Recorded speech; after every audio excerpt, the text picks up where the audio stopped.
Today I'm going to talk about Sephora's cream lip stain in Watermelon Slice, which I have on. But first, we're brought to you by Habeas Farm soaps and viewers like you. And today I'm going to talk about my wax Tart melts. They're Ecosoya, which is a soy-based wax, and so there's no soot or anything. And besides that, it's a Tart melt, so you can either do it over a votive candle Tart melt or an electric. I like electric because I don't like fire, and that's why I like Tart melts.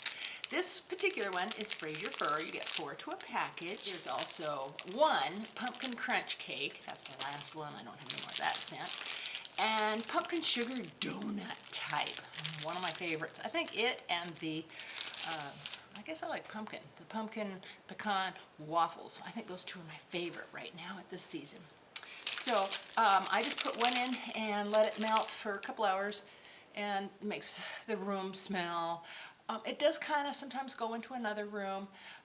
They're not overly strong, and what else was I going to tell you about? There was something else I was going to tell you about. Oh, then I turn off, and so I have them last about a week that way.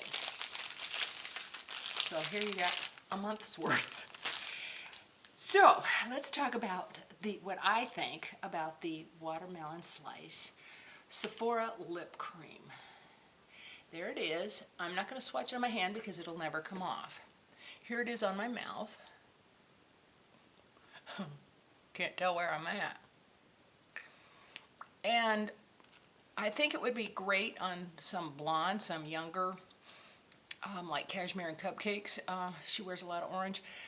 Maybe it's the time of year, but I'm not feeling it. Right now it's still drying because I just put it on.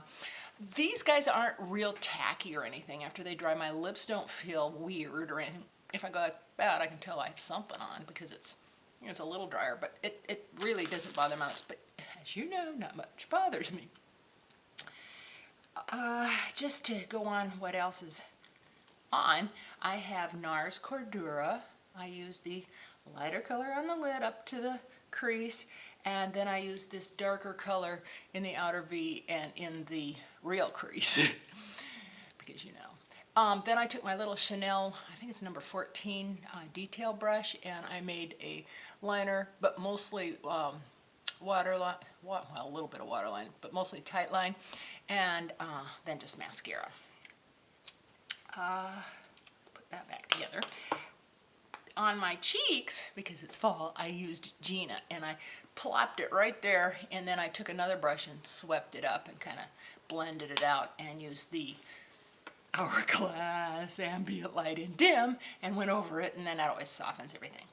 So now that I'm a little drier, let's take my now discontinued Revlon Coral Crush, and let's see what it looks like with a little gloss. Boy, that's bright. And you know, I'm not, you know me, I'm not afraid of color, but I'm not feeling this one. For me, I mean, gosh, it's a gorgeous color, but I'm just not feeling it for me. Yeah, even with gloss, I just feel like, pow, because it's kind of a light, bright orangey color. They have another orange. It's even brighter.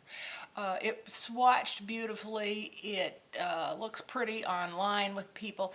And I found a really good video from Modernaires, and she explained each color, how long it lasted, what it felt like, what the consistency was like, and how long they lasted. So I'll link hers video with this. So that is my thoughts on Watermelon Slice Sephora Cream Lip Stain. And thank you so much for your support. I really appreciate it, and JBS Farm appreciates it. Copyright and George appreciate it too. So until next time, I'll see you later. Bye-bye.